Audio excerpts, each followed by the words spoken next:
Hey, I'm Scott, and I am an American who's been living in Thailand for the past 30 years. Today, I am diving into a question that many people ask, and that question is, can you still live cheaply here in Thailand, or is that just a dream now? I think we know we can all live at different levels. That's how society works.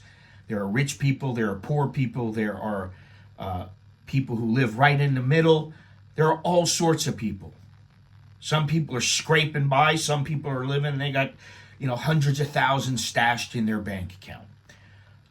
But for years, Thailand has been known as a budget-friendly destination, but costs are rising everywhere, even here.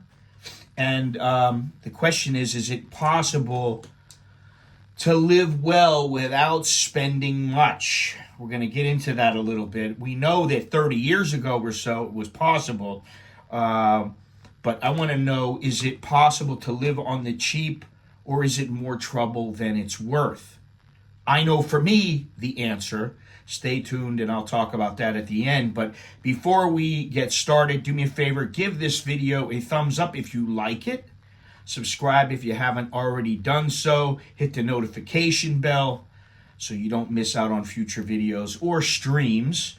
And if you have any questions, or you want to send a Dear Scott, or you want to reach out for a consultation, please email me at anamericaninbangkok@gmail.com. So now let's get into the question.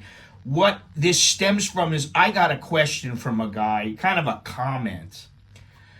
And I wanted to address some of the things that he was talking about. And so this guy or girl, their username is XX667.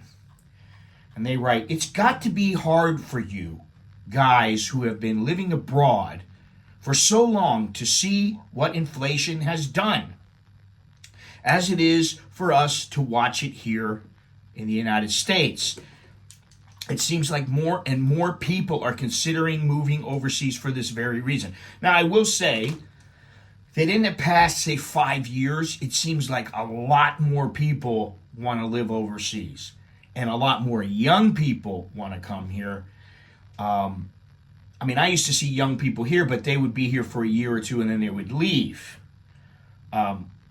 So he says, I was looking at the price of a used Toyota pickup last night in Thailand, Vietnam, and the Philippines, and it was pretty shocking to see how close to U.S. prices they were. These are second-hand vehicles. Now, I don't know about Cambodia and the Philippines, but what I will say is that in Thailand, Thais don't generally like to buy second-hand anything. They want brand new. And if you look at the cars on the street, aside from, say, work trucks, vans, that sort of thing, a lot of the cars are in great shape. They're in very good shape. Now, they may need a wash or something like that, but most of them are in very good shape. They look really good. That's because the owners buy them brand new, and then they trade them into some used car shop, and they get a little bit of money for them. And then who knows what they do with them? Maybe some guy takes it and he uses it out in the village or something. I don't know. But I said to him, I don't know about used pickups, but people buy pickups made in Thailand. They buy trucks made in Thailand, and they pay less than they would pay back home in the U.S. But most vehicles are subject to the import fees, and thus the prices are a fair bit higher than back home. Listen, you want to get something like a Rolls, you want to get a Mercedes, something like that, those cars tend to cost a lot more money, and a fair bit more.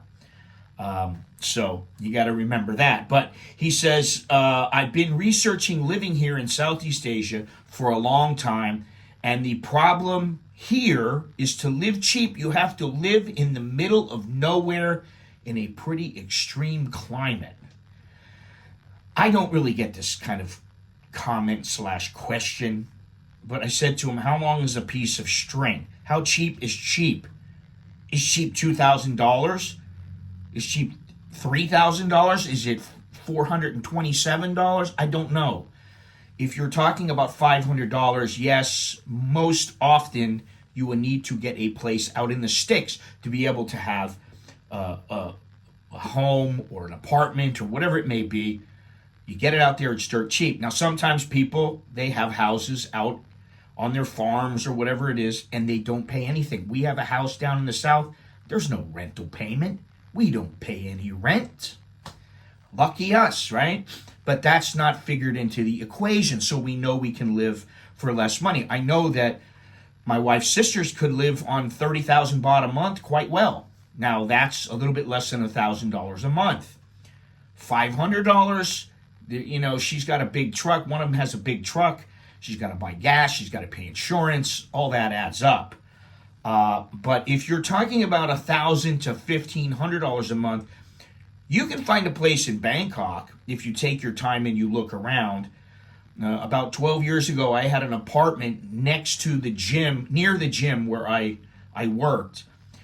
And that ran me 9,000 baht a month, which is a little bit, with the utilities and everything, it came to about 10,000. So it was right around $300. Not too bad, in my opinion. But you will need to spend some time to look around for something cheap. If you speak Thai, that'll help. If you don't, bring someone with you who does speak Thai. And even that, I don't know. I'd rather do it myself. I like to be self-sufficient. I suggest that you are self-sufficient and you do it yourself if you can. But if you can't, bring someone with you. Not a lot. Yeah. Oh, yeah, I understand. I don't know. So then he goes on to say, the one saving grace I see in Southeast Asia is the climate. And at least for a while, I could get by with a scooter. And the climate is such, I don't need thousands in clothing, a 4x4 vehicle, and other sundry equipment to get by. So he makes a good point about the climate, although not everyone enjoys sweating their asses off. But there is no need for expensive gear unless you're living somewhere in Japan or something like that, in the hills of Japan, China, whatever. And in some places it gets cool, so you might need a jacket or something, a heavy sweater, but that's about it. And a scooter is very good to get around, but you may need a truck or you may need a car at some point, but let's just say you get by with a scooter. So, of course, the costs are going to be less than in the United States. And in the United States, keeping warm can cost a fortune. He says, I guess there are pros and cons to everything, but I can't imagine how expensive it will be stateside when rents in Thailand are, say, $1,000 a month 20 years from now. Well, I got news for you. There are places, plenty of places here in Thailand where the rents are $1,000 a month right this minute. You don't have to pay that much, though. It really depends on what you want to pay. But and he says, I don't know how anyone will survive. Now, I'm not worried about 20 years from now. I like to think about right now. And while I like to think about the future and, kind of be prepared for it, I really only concern myself with right now, because whatever happens in 20 years, if I'm still alive, I'll cross that bridge when I get to it. It's hard now even to hear how harrowing it is for you to imagine rents having gone from $300 to $700. Okay, I made a comment to him that in some places rents used to be $300 or $400. Now they're up to, say, $600, $700. In some places over the past 20, 30 years, prices have gone up. They are slightly, $300 to $700 right now is a range. There are a lot of guys, they go out, they spend $15,000 on an apartment, or they live out in Roy Et or something like that. Maybe they're paying $5,000. Okay, there is a range there's a usual, normal range. And it's somewhere around this amount, but there are slightly cheaper. And of course, there are many more that are more expensive. You just have to have the money to pay it. I had a friend who had a 120,000 baht a month apartment, And I had another friend who he purchased an apartment for $5 million. It was quite nice. He had a roof. It was very, very nice. But he didn't pay any rent. He had to pay like condo fees or something like that, but that was about it. But most people tend to stay anywhere from what I would say, in Bangkok at least, maybe $300 to $1,000, okay? And I know a few people who have places that are $600, $700, $1,000. I'm sure that even now you can find 500, 1,000, well, 500 baht, 1,000 baht, you might be in Klong Toi, in the slums. But upwards to about 3,400, maybe 45, 4,600, which is 150 $100 to $150. You can find rooms like that, but for the most part, they're not so nice. In '97, I lived in Udon Thani, and I had an apartment. It was a very big apartment. I had cable and I had internet, and it was 3,500 baht plus about 500 baht for utilities. So it was only 4,000 baht. But that was in Udon Thani, and that was a long time ago. That was like 28 years ago, something like that. So he says, I paid $150 in Seattle for a studio in college. I don't know when he went to college, but he says, I shared a bathroom with 3 other apartments. Drove a VW Bug that cost me $1,500. Now I drive a $20,000 Jeep and pay $3,400 in rent. It makes me crazy just thinking about it. Well, if you want to hear a little something from me, I lived in Alamogordo, New Mexico. That was about, oh my God, that was 44 to 41 years, 41 to 43 years ago. No, 42 to 44 years ago. Shout out to the Pakalolo kids. My friend Van and I, along with one other person who rotated every couple of months, we had a new person coming in every once in a while. That would change, but we had a medium-sized 3-bedroom, 2-bathroom house. Very, it was a, what do you call it? I don't know, whatever the houses are in New Mexico, like a pueblo or something like that. And it had a front yard and a backyard. It was perfect for us, and it was $150. It was a little bit older, but we loved it. We loved that house. And we were very, very relaxed in it. We couldn't complain. 3 people paid $50 each, and we only paid $20, $25 each for all the utilities. That was, cable. I don't think we didn't have internet back then. Cable, electric, gas, whatever it was, water. We probably didn't even pay that much. Maybe it's $10 each. So we might have paid $60 a month each, but we had, roommates. So, anyway, those were the days. So he goes on to say, inflation has hit everywhere. And for those who have been abroad for decades, it's shocking to see how prices have changed. Not just in the U.S., but in Thailand and the rest of Southeast Asia as well. A lot of people still have this outdated idea that Thailand is dirt cheap.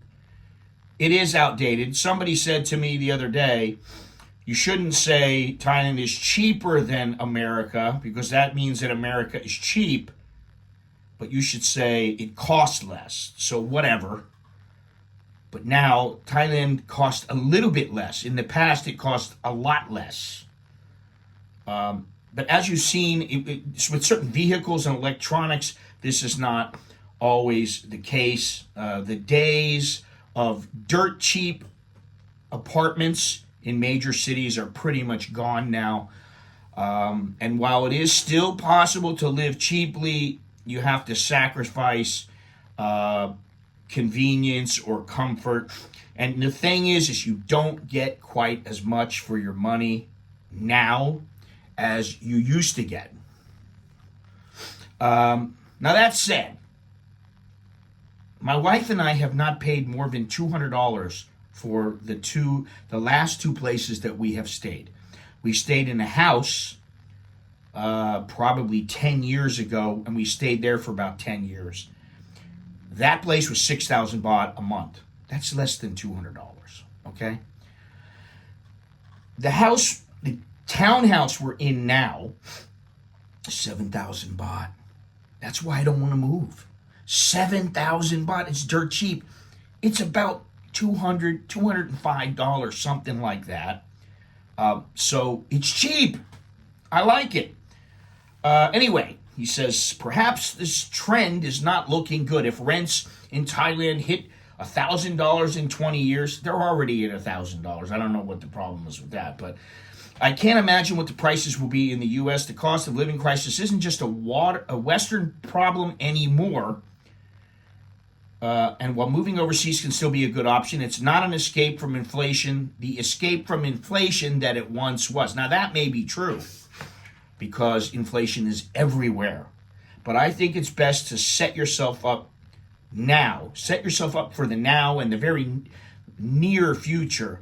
Have a backup plan and don't worry about 20 years from now. You don't know what's going to happen. Que sera, sera, whatever will be, will be. So, you can't really control that. You can only take care of the things that you can control, and you can take care of yourself. So what I want to know is, what do you think? Is living on the cheap still realistic, or is it wishful thinking at this point? I have got some messages from people who tell me they live on $500, $700, $1,000 a month. And they say, oh yeah, it's possible, and I'm actually very happy. So that's all that really counts. Are you happy or not? For me, I need a little bit more. And it's just probably because, I got kids and we have more needs than a single person might have. But let me know your thoughts in the comments below. If you enjoyed this video, don't forget to like it, subscribe, hit the notification bell. And if you have any Dear Scott questions or you want to book a consultation, again, email me at americaninbangkok@gmail.com. As always, take care. Chok ni leo jerk and mai, which is good luck, and see you again.